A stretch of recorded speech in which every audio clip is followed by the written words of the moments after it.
नमस्कार दोस्तों, मैं doctor Surabhi Kapoor, consultant geneticist, Hegde fertility.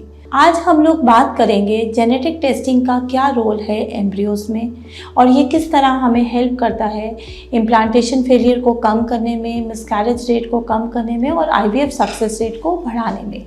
Genetics ये एक बहुत बड़ा वर्ड है जो बहुत बड़ा डिफरेंस बनाता है हमारे एम्ब्रियोज में या हमारे आईवीएफ के सक्सेस रेट में।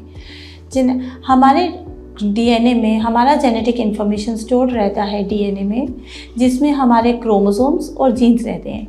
ये जीन्स और क्रोमोसोम्स एक पर्टिकुलर पैटर्न में हमारे डीएनए में अरेंज होते हैं। इस अरेंजमेंट में किसी तरह का कोई डिस्टर्बेंस होने से रिस्क रहता है क्रोमोसोमल डिसऑर्डर का या जेनेटिक प्रॉब्लम्स का।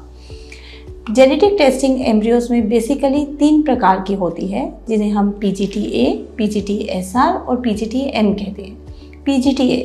PGT-A का फुल फॉर्म है pre implantation genetic testing for aneuploidy. Aneuploidy यानी कि वो एम्ब्रियोज जिनमें एबनॉर्मल काउंट ऑफ क्रोमोसोम होता है। हमारे एक नॉर्मल ह्यूमन सेल में 46 क्रोमोसोम्स रहते हैं। ये 23 के पेयर में रहते हैं और ये क्रोमोसोम्स लेबल्ड होते हैं 1 से लेकर 22 तक, और X और Y सेक्स क्रोमोसोम्स रहते हैं। ये क्रोमोसोम्स का पैटर्न 46XX रहता है फीमेल्स में और 46XY रहता है मेल्स में। जब फर्टिलाइजेशन होता है या अंडा और स्पर्म मिलते हैं तो उस टाइम पे 50-50% जीनोम शेयरिंग होता है, माने कि 23 क्रोमोसोम्स मेल की तरफ से आता है, 23 क्रोमोसोम्स फीमेल की तरफ से आता है। कई बार लो एग क्वालिटी होने की वजह से या एडवांस मैटरनल एज की वजह से या पुअर स्पर्म क्वालिटी की वजह से ये क्रोमोसोम्स का डिवीज़न प्रॉपर नहीं हो पाता, जिसकी वजह से एक एंटायर पेयर क्रोमोसोम्स का एक तरफ चला जाता है और एम्ब्रियोज में एक रिस्क रहता है एबनॉर्मल काउंट ऑफ क्रोमोसोम्स का, यानी कि एम्ब्रियो में 46 से कम या ज़्यादा क्रोमोसोम्स होने का रिस्क रहता है। और जिन एम्ब्रियोज में 46 से कम या ज़्यादा क्रोमोसोम्स होते हैं उनका रिस्क इम्प्लांटेशन फेलियर का या अर्ली मिसकैरेजेस का हाई रहता है। हम रूटीन आईवीएफ साइकिल में एम्ब्रियोज को उनकी मोर्फोलॉजी के आधार पर सिलेक्ट करते हैं, ये ग्रेड 1, ग्रेड 2 या ग्रेड 3, बट उसमें जेनेटिक्स कैसा है, उसमें उसका क्रोमोसोम्स कैसा है, ये हम लोग नहीं जानते हैं। तो PGT एक ऐसा टेक्निक है जो हेल्प करता है इंडिविजुअल्स को या कपल्स को अपने एम्ब्रियोज का क्रोमोसोम जांचने के लिए। मतलब ट्रांसफ़र से यूट्रस में ट्रांसफ़र करने से पहले हम एम्ब्रियोज में क्रोमोसोम को टेस्ट करते हैं, जिसे हमें ये मालूम पड़ता है किस एम्ब्रियो का काउंट क्रोमोसोमली नॉर्मल है और किस एम्ब्रियो का काउंट क्रोमोसोमली एबनॉर्मल है, और हम उस एम्ब्रियो को ट्रांसफ़र करते हैं जिसका काउंट क्रोमोसोमली नॉर्मल रहता है। PGT-A हम यूजली एडवाइस करते हैं उन कपल्स को जो महिलाएं एडवांस मैटरनल एज में होती हैं, यानी कि जिनका एज 35 के अबव है, बिकॉज उनमें एग का क्वालिटी लो होना शुरू हो जाता है और लो एग क्वालिटी होने की वजह से क्रोमोसोमल एबनॉर्मेलिटी का रिस्क हाई हो जाता है।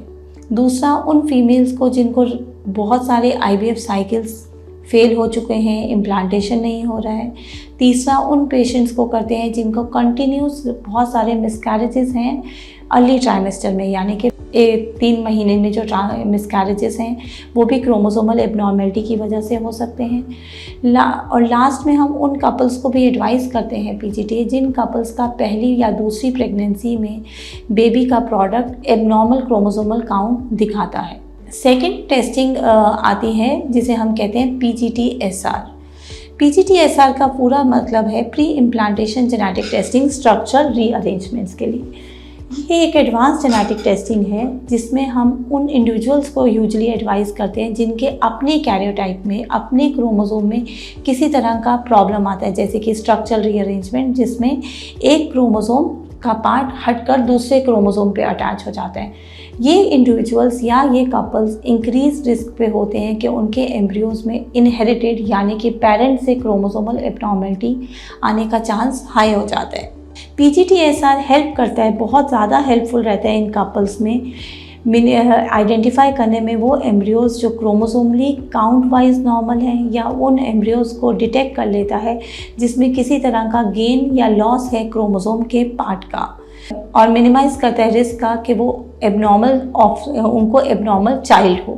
PGT-SR यूजली एडवाइस किया जाता है उन कपल्स को जिनके क्रोमोसोम्स में, अपने क्रोमोसोम्स में कैरियोटाइप में प्रॉब्लम पाया जाता है। अब क्या डिफरेंस है पीजीटीए और पीजीटीएसआर में, और हमें किस पेशेंट को, किस कपल को पीजीटीए एडवाइस करना है और किस कपल को पीजीटीएसआर एडवाइस करते हैं। हम पीजीटीए उन कपल्स को एडवाइस करते हैं जो एडवांस मैटरनल एज में रहते हैं, जिनका कैरियोटाइप नॉर्मल है और जिनका इम्प्लांटेशन फेलियर्स बहुत सारे हो गए हैं या मिसकैरेजेस रिस्क बहुत हैं।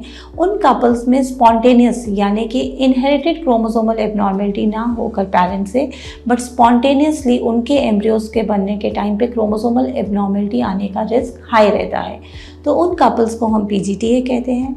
पीजीटीएसआर हम उन कपल्स को एडवाइस करते हैं जिनके अपने पेरेंट्स के अपने कैरियोटाइप में किसी भी तरह का क्रोमोसोमल प्रॉब्लम या स्ट्रक्चरल रीअरेंजमेंट आइडेंटिफाई होता है। तीसरा टाइप ऑफ जेनेटिक टेस्टिंग जो एम्ब्रियोज में किया जाता है उसको हम पीजीटीएम कहते हैं। पीजीटीएम यानी कि pre implantation genetic testing monogenic disorders के लिए। ये एडवांस जेनेटिक टेस्टिंग है जो उन कपल्स को एडवाइस किया जाता है जिनका पहला कोई अफेक्टेड चाइल्ड है फैमिली में, जिसको किसी तरह का कोई जेनेटिक डिजीज़ है, या उन पेरेंट्स किसी पर्टिकुलर जेनेटिक डिजीज़ को कैरियर हैं जिसका रिस्क रहता है, हाई रिस्क है कि वो बच्चे में आगे फर्दर उनके ऑफस्प्रिंग में इनहेरिट हो सकता है। पीजीटीएम हमारे अर्ली स्टेज एम्ब्रियोज को, जिन्हें हम आईवीएफ से प्रिपेयर करते हैं, हेल्प करता है आइडेंटिफाई करने में या हेल्प करता है जांचने में वो म्यूटेशन, वो टारगेट म्यूटेशन जो पेरेंट्स में है उस एम्ब्रियो में तो नहीं है, और उन एम्ब्रियोज को फर्दर ट्रांसफ़र करता है जो वो टारगेट म्यूटेशंस को कैरियर या अफेक्टेड नहीं रहते। पीजीटीएम बहुत हेल्पफुल है उन कपल्स के लिए जिनको पहले किसी तरह का कोई अफेक्टेड चाइल्ड है। ये एडवाइस भी उन्हीं कपल्स को किया जाता है जिनको पहले किसी तरह का कोई अफेक्टेड चाइल्ड है या पेरेंट्स किसी तरह के जेनेटिक डिजीज़ को या म्यूटेशन को कैरियर हैं जो फर्दर बच्चे में अफेक्ट कर सकती है, और उनकी फैमिली हिस्ट्री में किसी तरह का कोई इनहेरिटेड जेनेटिक डिसऑर्डर ट्रांसफ़र हो रहा है। ये तीनों तरह का जेनेटिक टेस्टिंग पीजीटीए, पीजीटीएसआर, पीजीटीएम बहुत हेल्पफुल रहा है उन कपल्स में जिनमें किसी भी तरह का क्रोमोसोमल रिस्क या जेनेटिक म्यूटेशन या जेनेटिक डिजीज़ का रिस्क रहता है। और ये बून है आईवीएफ साइकिल्स का सक्सेस रेट बढ़ाने में, क्योंकि ये हेल्पफुल रहता है क्लिनिशियंस को आइडेंटिफाई करने में हेल्दी एम्ब्रियो, उसको यूट्रस में प्लेस करने से पहले they identify a healthy embryo. धन्यवाद।